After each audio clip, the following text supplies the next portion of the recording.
दोस्तों नमस्कार, स्वागत है आपका दीक्षा क्लासेस के यूट्यूब चैनल पर।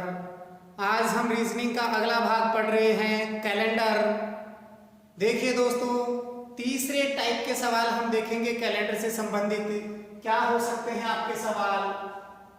महीने का 5वां दिन सोमवार के 2 दिन बाद पड़ता है, तो महीने की 19 तारीख को कौन सा वार होगा? तो दोस्तों, इस प्रकार के सवालों को हल करने के लिए आपको अपना बेसिक जरूर मजबूत होना चाहिए। आपका जो कॉमन सेंस आपको लगना चाहिए। वो देखिए क्या हो सकता है। महीने का 5वां दिन, महीने का 5वां दिन अर्थात 5 तारीख, महीने का 5वां दिन सोमवार के 2 दिन बाद पड़ता है, अर्थात मंगल और बुध। सोमवार कहा गया है, मंगलवार और बुधवार, मतलब 5 तारीख को बुधवार है। जैसे सोमवार रहेगा, ये सोमवार के 2 दिन बाद में यहां रहेगा आपका मंगलवार और बुधवार, ये रहेगा आपका बुधवार। अब कहा गया है सोमवार के 2 दिन बाद 5वां दिन पड़ता है, तो यहां आपका 3 तारीख रहेगी, यहां 4 और यहां 5, क्योंकि कहा गया है सोमवार के 2 दिन बाद 5वां दिन पड़ता है महीने का, महीने की 19 तारीख। तो अब देखना है आपको, अगर बुधवार को 5 तारीख है तो 19 तारीख को क्या वार होगा? तो दोस्तों 19, तो आपको 19 में से 5 घटाना है, 19 में से 5 घटाना है। अगर आप 90 - 5 करते हैं तो आपके पास बचते हैं 14। 14 जब बचते हैं तो 14 में आपको भाग लगाना है 7 का। 14 डिवाइडेड बाई 7, 7 एकम 7, 7 दूनी 14, शेषफल आ रहा है 0। शेषफल क्या आ रहा है? 0, अर्थात विषम दिन कुछ भी नहीं है, विषम दिन कुछ भी नहीं है। तो दोस्तों यहां ध्यान रखना है, महीने का 5वां दिन सोमवार के 2 दिन बाद पड़ता था, तो महीने की 19 तारीख को कौन सा वार होगा? तो दोस्तों महीने की 19 तारीख को वार आपका बुधवार ही रहेगा, क्योंकि हमने बुधवार से लेकर के चले थे, हम 5 तारीख को बुधवार था। अब यहां आपका जो वार रहेगा वो क्या रहेगा? बुधवार ही रहेगा, क्योंकि यहां विषम दिनों की संख्या 0 आ रही है, विषम दिनों की संख्या 0 आ रही है। ठीक है दोस्तों, चलते हैं अगले प्रश्न की ओर। देखिए दोस्तों, अगला सवाल है आपका, सीता ने कहा कि मेरे पिताजी का जन्मदिन 18 जुलाई के बाद परंतु 22 जुलाई से पहले है। तो दोस्तों सीता का वक्तव्य देखेंगे हम, सीता क्या कहती है। सीता का वक्तव्य देखना है। सीता के द्वारा कहा गया है कि उसके पिताजी का जन्मदिन 18 जुलाई के बाद में है, लेकिन 22 जुलाई से पहले। 18 और किससे पहले है? 22 जुलाई से पहले। सीता का जन्मदिन जो है 18, सीता के पिता का जन्मदिन 18 जुलाई के बाद और 22 जुलाई से पहले है। आगे कहा है, जबकि उसके भाई ने, किसके भाई ने? सीता के भाई ने कहा है कि उसके पिताजी का जन्मदिन 19 जुलाई के बाद। ध्यान रखना है दोस्तों, सीता तो 18 के बाद बता रही है, जबकि सीता का भाई बात कह रहा है कि उसके पिताजी का जन्मदिन 19 के बाद है, और 19 के बाद है, 19 जुलाई के बाद, परंतु 24 जुलाई से पहले है। तो दोस्तों ध्यान रखना है, किससे पहले है? 24 जुलाई से पहले है, 24 जुलाई से पहले है, 24 से पहले है और 19 के बाद है। फिर आगे कहा गया है तथा उनकी मां ने कहा, किसकी? सीता की मां ने कहा कि उनका जन्मदिन, बोले तो सीता के पिता का जन्मदिन 20 जुलाई के बाद।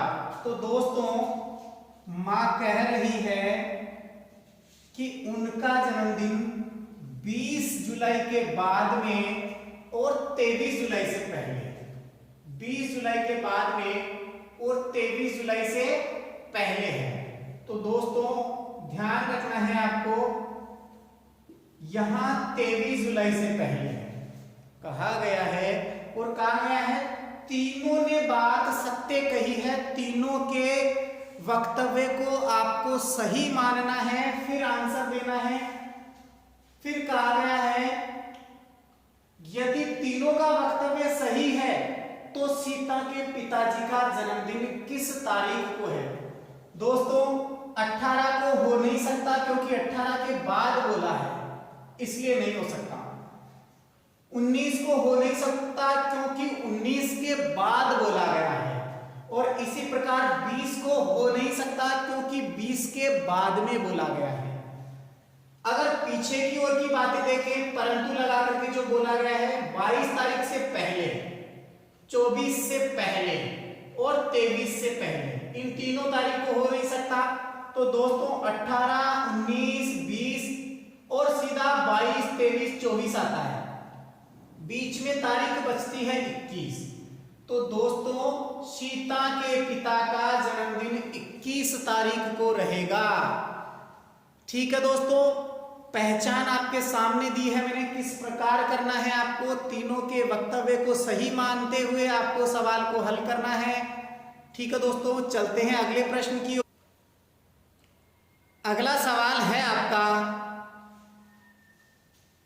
कविता का जन्म बुधवार 10 मार्च 1997 को हुआ, तो हफ्ते के किस वार को उसकी आयु 5 वर्ष 2 माह व 4 दिन की होगी?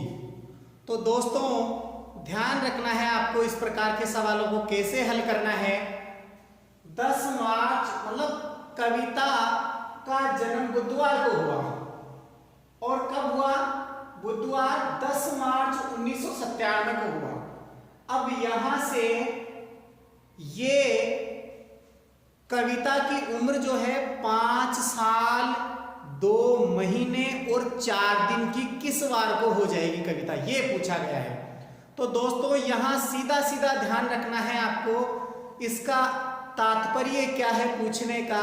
पूछने का तात्पर्य यह है कि आपको विषम दिनों की संख्या ज्ञात करनी है। अब सबसे पहले आप विषम दिन किस प्रकार ज्ञात करेंगे, क्योंकि इसको 5 साल उम्र, इसकी 5 साल सबसे पहले करनी है आपको।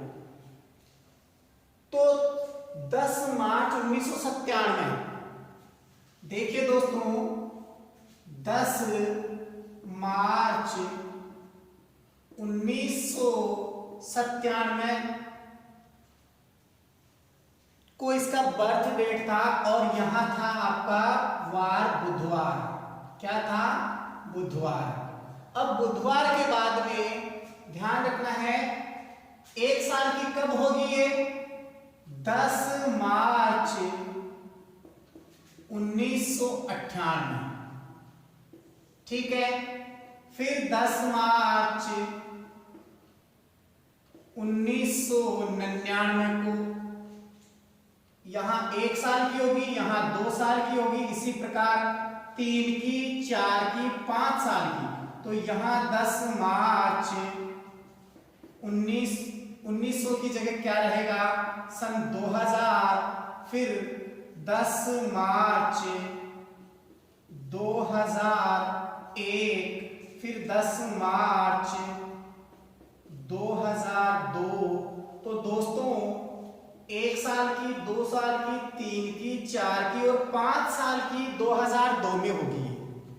5 साल की 2002 में होगी। तो दोस्तों आपको विषम दिनों की संख्या ज्ञात करने के लिए इन 5 वर्षों में आपको पहले तो साधारण वर्ष देखने हैं, साधारण वर्ष कितने होंगे। तो दोस्तों ध्यान दीजिएगा, मैं आपको बताने जा रहा हूं साधारण वर्ष। यहां देखते हैं हम साधारण वर्ष। साधारण वर्ष, साधारण वर्ष रहेंगे दोस्तों 4। साधारण वर्षों की संख्या 4 रहेगी, क्योंकि साधारण वर्ष या सामान्य वर्ष वे होते हैं जिनमें 4 का भाग पूरा पूरा नहीं जाता है। जिस सन में 4 का भाग पूरा पूरा नहीं जाता है, इसमें पूरा नहीं जाता है, इसमें भी नहीं जाता, इसमें भी नहीं जाता है, इसमें भी नहीं जाता है। ठीक है दोस्तों, तो देखिए, और तो यहां से यहां तक 1 साल हुआ है, ठीक है, और यहां भी नहीं जाता है। केवल और केवल इसमें आपका ध्यान रखना है, यहां जो है क्या होगा, लीप वर्ष होगा। तो साधारण वर्षों की संख्या 4 होगी, या सामान्य वर्षों की संख्या 4 होगी, और लीप वर्षों की संख्या, लीप वर्षों की संख्या कितनी होगी, 1। लीप वर्षों की संख्या 1। तो दोस्तों विषम दिन निकालने के लिए आपको मैंने पहले बताया था कि साधारण वर्ष में 1 दिन विषम होता है, 1 दिन विषम होता है, और लीप वर्ष में 2 दिन विषम होते हैं, तो इसलिए यहां 2 रहेगा। तो ये आपका 4 एकम 4, 2 एकम 2, ये दिनों की संख्या होगी। फिर कहा गया है 2 महीने। अब 2 महीने का टाइम आपको मार्च, 10 मार्च से 10 अप्रैल, 10 अप्रैल से 10 मई, यहां तक आप लेंगे तो 2 माह है। 2 माह का टाइम पीरियड आपका 61 डेज रहेगा, 61 दिन रहेगा, 61 दिन। तो यहां ये 61 रहेगा। दोस्तों फिर से देखिए, क्योंकि 2 लगातार महीने हैं, एक 30 का है, एक 31 का है, दोनों में से कोई सा भी एक 30 का, एक 31 का लेना ही पड़ेगा आपको। तो यहां दोस्तों ध्यान रखना है कि 61 डेज रहेंगे 2 महीने में। फिर कहा गया है कि 2 माह है और 4 दिन। अब 4 दिन भी आपको लेना है, ये 4 दिन, ठीक है दोस्तों। तो यहां आपको ध्यान रखना है ये 4 दिन। अब हमें सब पूरे दिनों की संख्या को ऐड करना है। पूरे दिनों की संख्या को जब जोड़ते हैं तो 4 2 6, 6 4 10, 10 और 61 71, टोटल दिनों की संख्या 71 आती है। 71 दिन, 71 दिन आते हैं। 71 दिनों में आपको 7 का भाग लगाना है दोस्तों, 7 का भाग, क्योंकि विषम दिनों की संख्या हमें फाइंड आउट करनी है। 7 का भाग जब 71 में लगाएंगे तो 10 बार पूरा पूरा जाएगा और शेष फल बचेगा 1। 7 एकम 7, 7 दाएं 70, और 1 शेष फल बच गया। तो दोस्तों ये जो शेष फल बचा है यही आपका काम आएगा। तो दोस्तों अर्थात अब ये देखना है कि आपको शेषफल 1 आया तो 1 दिन आगे की ओर बढ़ना पड़ेगा, क्योंकि कविता का जन्म बुधवार के दिन हुआ था और बुधवार से 1 दिन आगे बढ़ना पड़ेगा। तो क्या होगा, गुरुवार को कविता 5 वर्ष 2 महीने और 4 दिन की होगी। सप्ताह के किस वार को होगी, गुरुवार के दिन। तो दोस्तों ध्यान रखना है, कविता गुरुवार के दिन 5 साल 2 महीने और 4 दिन की होगी। चलिए दोस्तों अगला सवाल है आपका, मीना का जन्मदिन 15 अगस्त को तथा उमा का जन्मदिन 25 जून को पड़ता है। यदि उमा का जन्मदिन बुधवार को था तो उसी वर्ष मीना का जन्मदिन किस वार को पड़ेगा? देखिए दोस्तों, अच्छा प्रश्न है। इस प्रकार के प्रश्न आपको एग्जाम में पूछे जाते हैं, तो थोड़ा ध्यान से देखिएगा। कहा गया है हमें ज्ञात करना है मीना का जन्मदिन। ज्ञात क्या करना है? मीना का जन्मदिन, और दिया हुआ है उमा का। तो दोस्तों, उमा का जन्मदिन कब था? उमा का जन्मदिन 25 जून को, 25 जून को। जबकि उमा का जन्मदिन बुधवार के दिन था। 25 जून को क्या था? बुधवार। क्या है? बुधवार था। ठीक है दोस्तों, 25 जून को बुधवार पड़ता है।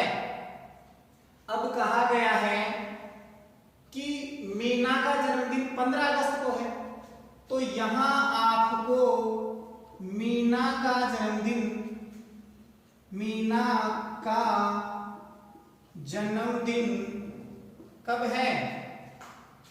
15 अगस्त को, 15 अगस्त को है, 15 अगस्त को है मीना का जन्मदिन। अब दोस्तों, 15 अगस्त मालूम है, लेकिन वार आपको निकालना है। और यह भी कहा गया है कि उसी वर्ष, मतलब सेम साल के अंदर, अर्थात पीछे सन नहीं दिया हुआ है, तो आपको कुछ नहीं करना है, यहां ध्यान रखना है। और यहां ये मंथ आपको काम में लेने पड़ेंगे। 25 जून से लेकर के 15 अगस्त तक दिनों की संख्या कितनी होगी, ये दिन, इनके बीच के दिन आपको निकालना है। फिर 7 का भाग देना है, फिर विषम दिन जो भी आएंगे उसके माध्यम से अपन सोल्व आउट करेंगे। तो देखिए दोस्तों, यहां बताता हूं मैं 25 जून से लेकर के 15 अगस्त के बीच में दिन निकालेंगे। तो जून के महीने में दिनों की संख्या होती है 30। 30 में से 25 घटाते हैं तो बचते हैं 5। तो जून के महीने के दिनों की संख्या 5 रहेगी। जुलाई में पूरे 31 दिन रहेंगे। जुलाई में पूरे 31 रहेंगे। फिर अगस्त में दोस्तों सिर्फ बात की गई है 15 तारीख तक। तो जुलाई के बाद में अगस्त महीना है, और अगस्त में दिनों की संख्या कितनी लेनी है आपको? मात्र 15, क्योंकि बात 15 तक की गई है। अब इसको हमें ऐड करना है। 5 5 10 रे 11 का 1, और फिर देखते हैं 3 1 4 1 5 51 दिन। तो टोटल दिनों की संख्या यहाँ 51 है। कितना है? 51 दिन है। तो दोस्तों ध्यान रखना है, अगर हम इनको जोड़ते हैं तो 51 दिन आते हैं। और 51 में, किसमें? 51 में भाग लगाना है 7 का। 7 का भाग लगाते हैं तो 7 7 49, 7 7 49। बच गए कितने? 2 शेषफल बच गए। शेषफल रह गए, शेषफल रह गए 2।